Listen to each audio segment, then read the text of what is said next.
নমস্কার বন্ধুরা, আমি সুচরিতা। আমার রান্নাঘরে তোমাদের সকলকে স্বাগত জানাই। আজকে আবারও চলে এসেছি তোমাদের কাছে একটা নতুন রেসিপি নিয়ে। আজকে আমি তোমাদের সঙ্গে চিংড়ি মাছ দিয়ে ঝিঙের রেসিপি শেয়ার করে নেব। এইভাবে চিংড়ি মাছ দিয়ে ঝিঙে রান্না করলে খেতে কিন্তু দুর্দান্ত লাগে। দেখো, এই রেসিপির জন্য 4টে ঝিঙে নিয়েছি। এখানে ঝিঙেগুলো কেটে ধুয়ে পরিষ্কার করে নিয়েছি।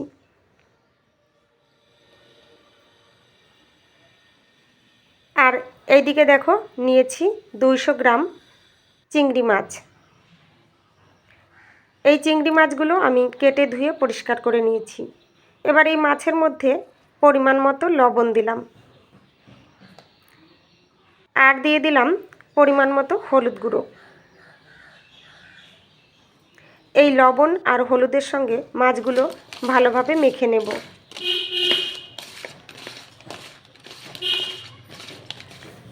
এখানে দেখো, লবণ হলুদের সঙ্গে মাছগুলো ভালোভাবে মেখে নিয়েছি। এবার এইগুলো 10 মিনিট রেস্টে রেখে দেব। 10 মিনিট পর চলে এসেছি গ্যাস ওভেনের কাছে। গ্যাস ওভেন অন করে একটা কড়াই গরম করে নিয়েছি।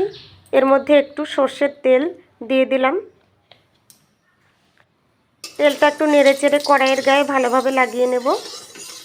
এখানে এই সর্ষের তেল খুব ভালোভাবে গরম করে নেব। তেল গরম হয়ে গেছে। এই তেলের মধ্যেই চিংড়ি মাছগুলো দিয়ে দিলাম। চিংড়ি মাছ দিয়ে একটু নেড়ে চেড়ে নেব। তেলের সঙ্গে মাছগুলো ভালোভাবে মিশিয়ে নেব। এখানে এই চিংড়ি মাছ আমি খুব বেশি কড়া করে ভাজবো না, হালকা ভেজে নেব। চিংড়ি মাছ বেশি ভাজা হলে শক্ত হয়ে যায়, খেতে অতটা ভালো লাগে না।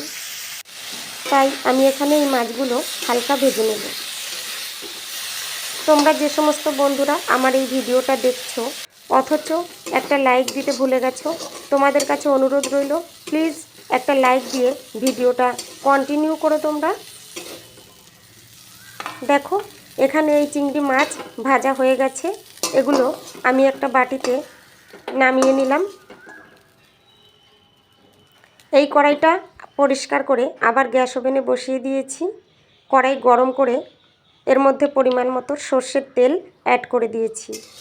তেলটা একটু নেড়ে চেড়ে কড়াইয়ের গায়ে ভালোভাবে লাগিয়ে নেব, আর খুব ভালোভাবে তেল গরম করে নেব।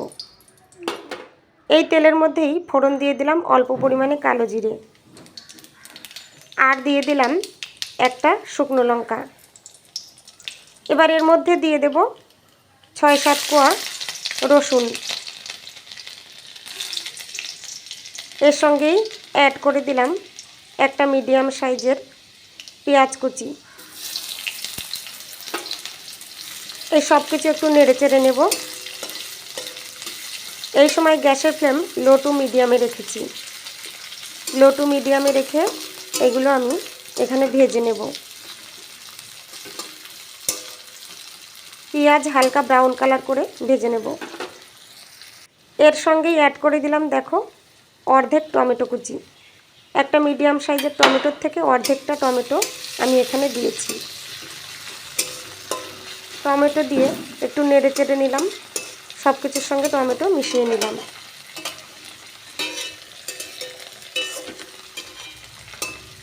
দেখো, এখানে এই সব কিছু একসঙ্গে আমি ভালোভাবে ভেজে নেব। এই সময় এর মধ্যে স্বাদ মতো লবণ দিলাম, পরিমাণ মতো হলুদ গুঁড়ো দিলাম, হাফ চামচ লাল লঙ্কার গুঁড়ো দিলাম। এখানে আমি ঝাল লঙ্কার গুঁড়োটা ব্যবহার করেছি। আর দিয়ে দিলাম একটু চিনি। এই সব কিছু আমি একসঙ্গে নেড়ে চেড়ে মিশিয়ে নেব, আর লো টু মিডিয়ামে ফ্লেমে মশলাগুলো কষিয়ে নেব।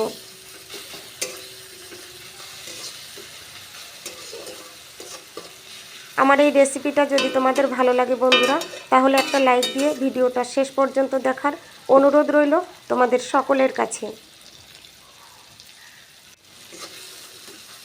রেসিপিটা তোমাদের কেমন লাগলো সেটা কমেন্ট বক্সে কমেন্ট করে জানিও তোমরা।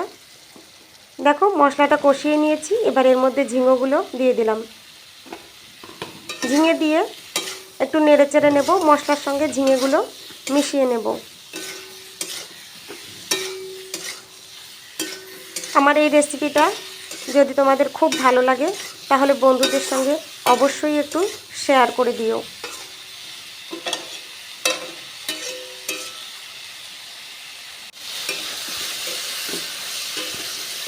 দেখো এখানে বেশ কিছুটা সময় নিয়ে আমি ঝিঙেগুলো মশলার সঙ্গে কষিয়ে নেব। এই সময় এর মধ্যে ভেজে রাখা চিংড়ি মাছ অ্যাড করে দিলাম। সবগুলো চিংড়ি মাছ আমি এখানে দিইনি, অর্ধেক কটা চিংড়ি মাছ আমি এখানে অ্যাড করে দিয়েছি। চিংড়ি মাছ দিয়ে আবার একটু নেড়ে চেড়ে নেব। গ্যাসের ফ্লেম লো টু মিডিয়ামে রেখে আমি 4-5 মিনিটের মতো ঝিঙে কষিয়ে নিয়েছি। এবার এর মধ্যে পরিমাণ মতো জল অ্যাড করে দিলাম। জল দিয়ে একটু নেড়ে চেড়ে নিলাম। জলের পরিমাণটা তোমরা তোমাদের পছন্দ মতো নেবে, যে পরিমাণে ঝোল রাখবে সেই হিসেবে জল নেবে। দেখো ঢাকনা দিয়ে ঢেকে রান্না করে নিলাম 5-6 মিনিটের মতো। 5-6 মিনিট পর ঢাকনা তুলে দিয়েছি। একটু নেড়ে চেড়ে নেব। ঝিঙে আমার সেদ্ধ হয়ে গেছে, রান্নাটা আমার রেডি হয়ে গেছে। তোমরা চাইলে এখানে একটু গরম মশলার গুঁড়ো অ্যাড করে দিতে পারো, কিন্তু আমি এখানে গরম মশলার গুঁড়ো ব্যবহার করিনি। 2 মিনিটের মতো রান্না করে নিয়ে আমি এটা নামিয়ে নেব। তোমরা যে সমস্ত নতুন বন্ধুরা আমার এই রেসিপিটা দেখছো অথচ আমার চ্যানেলটা সাবস্ক্রাইব করোনি, তোমাদের কাছে অনুরোধ রইল আমার চ্যানেলটা সাবস্ক্রাইব করে পাশে থাকা বেল বাটনটা প্রেস করে রেখো। এতে করে আমার রান্না করা রেসিপিগুলোর নোটিফিকেশন সবার আগে তোমাদের কাছে পৌঁছে যাবে। তোমরা তোমাদের সময় সুযোগ মতো দেখে নিতে পারবে। দেখো রান্নাটা আমার একদম রেডি হয়ে গেছে। এটা আমি নামিয়ে নিয়েছি।